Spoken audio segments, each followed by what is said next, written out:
All right, everybody, how you doing? My name's Tommy, and this is the Gallery Backyard Barbecue. And look, today's show is basically a reverse sear guide, a 101, a how to reverse sear for beginners. It's probably one of my most requested shows. Okay, so I'm going to basically start you from basically the beginning right to the end.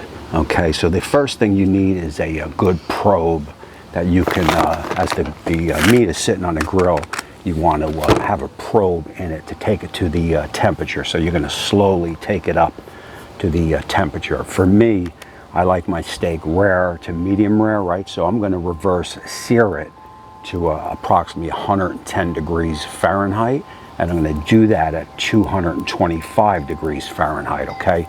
So if you wanted your steak finished off at medium, you would reverse sear it to maybe 125 degrees Fahrenheit, and then you would sear it up to the 135 to 140 or wherever you like it, right? So basically that's what we're going to go over in this show today.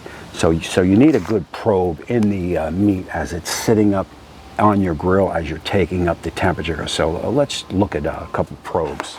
Alrighty, so look, the first thing you're going to want is boiling water, right? So that's going to, water boils at approximately 212 degrees Fahrenheit. So you want to be careful, obviously, because it's hot. Get your probe.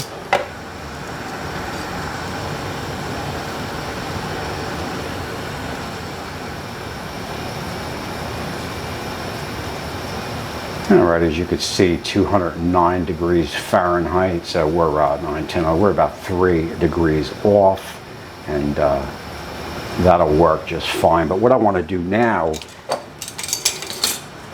is set up the camera, because I want to check the Masterbuilt probe that's built in. So let's check that.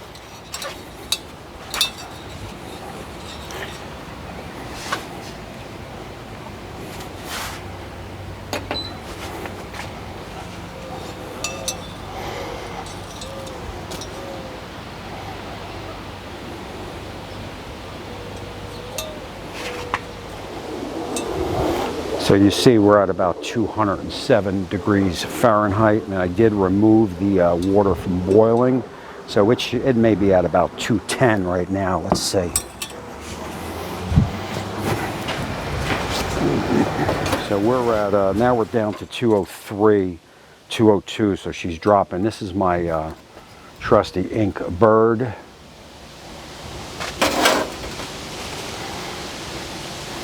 And trust me, this is right on. So the Inkbird is reading 200 on the boiling water, and the Masterbuilt is exactly 200 Fahrenheit. Alrighty, so look, so we know where the Masterbuilt, built-in Masterbuilt probe is in good shape. And the next thing you want to do is how you're going to sear it. Okay, so we know we're going to bring it up slowly to the temperature that we want. In my case, 110. I'm going to use the grill grates to sear it. You could use the grates that came with the grill.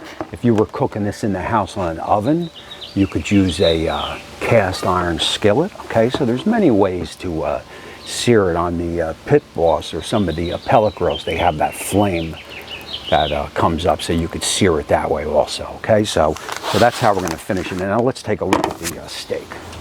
Alrighty, look, so here's my steak of choice, right? Most people use the ribeye steak, right? I'm going to go tonight with the New York strip.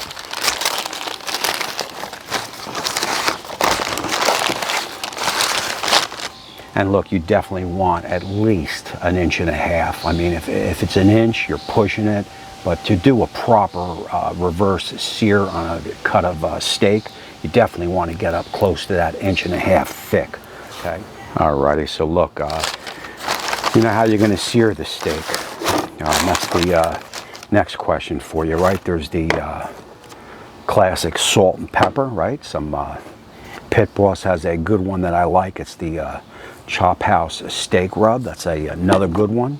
Also, the Montreal steak seasoning is another good one that I use often. But for tonight, my buddy at the Real Show Barbecue, Scott, has this ultimate all-season rub. It's Bailey's rub. I'm going to use that tonight. It's got a good flavor. I tasted it before I decided to go with it tonight, and I think it's going to pair well with this New York strip, so I'm looking forward to that. Okay, so before I tend to the grill,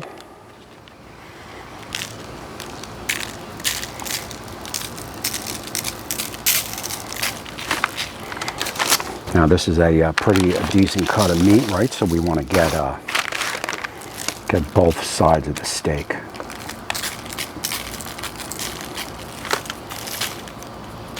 That's nice.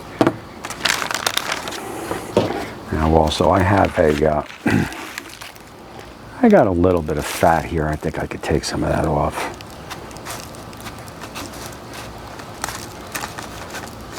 Just a little bit. There you go. Let's get to the grill. All right, now everybody, now look, I got my pit, like I said, rolling along at 225 degrees Fahrenheit.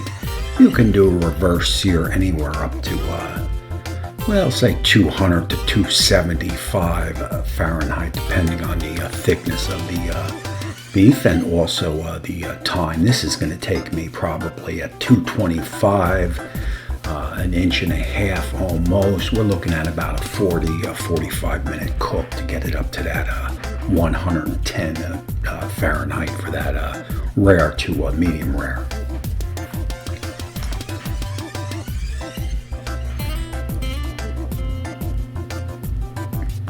And you want to get that thermometer right in the center if you can, right, of course.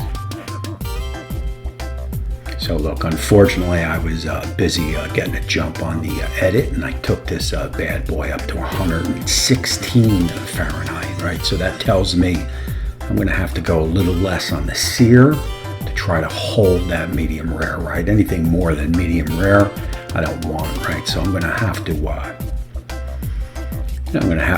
pull it a little bit early on the sear to try to keep that medium rare. So really for low, medium rare, you've got to hit that 110 mark. Remember, after you pull the beef off to rest while you heat the pit up, she's going to raise a couple degrees, right? So that's why that for rare, 110 is important. 6 degrees over, and you're going to looking at that medium rare.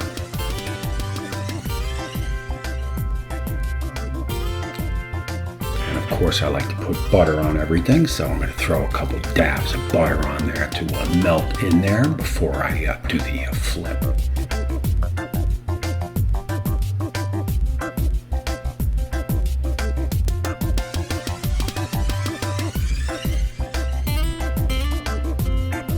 All right, there we go. That's not a bad grill marks, right? That's a lot of flavor in those grill marks, right? It sears that salt and pepper or whatever rub that you used. Kind of caramelizes it in.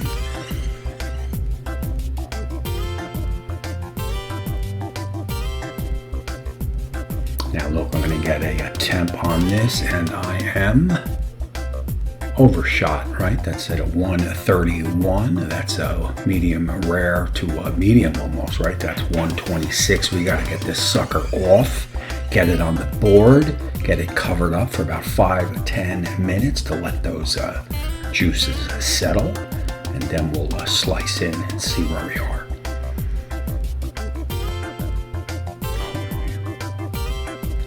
Oh, yeah. Here we go. Now I'll put a little dab of butter on there, of course. We'll cover it up, and then we'll, like I said, we'll slice it up and see where we are.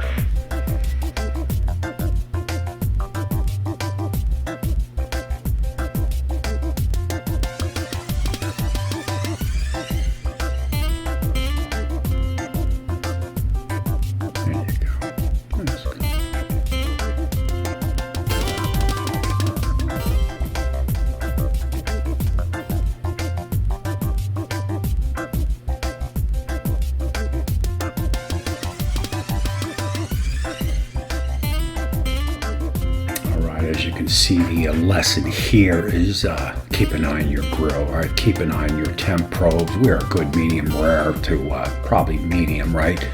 That's an NG for me, but a lesson learned, and I'm sure the flavor is going to be there, and of course it is.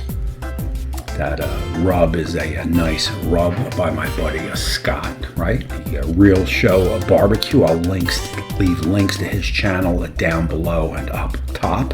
Definitely check that out. And if you'd like to try this rub, I think he also sells it, right?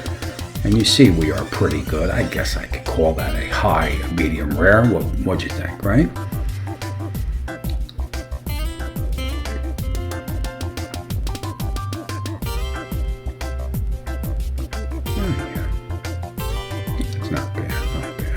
So look, that's a 101 for beginners on the reverse sear, right? If you have any questions, just leave them down below. I answer everybody. All my subscribers, thanks for checking in. My new subscribers, thanks for jumping aboard. And we'll close this out with a little treat for Molly Sunshine. Oh, yeah. She's always right by my side, waiting for anything that falls. I figured since I'm a medium here, she'll get a little bit more than that. Yeah, she'll do a trick or two first, a little handshake. Alrighty, look, so that's it. That's going to close out this one. This was a pretty good cook, a good lesson. Until next time, we'll see you soon.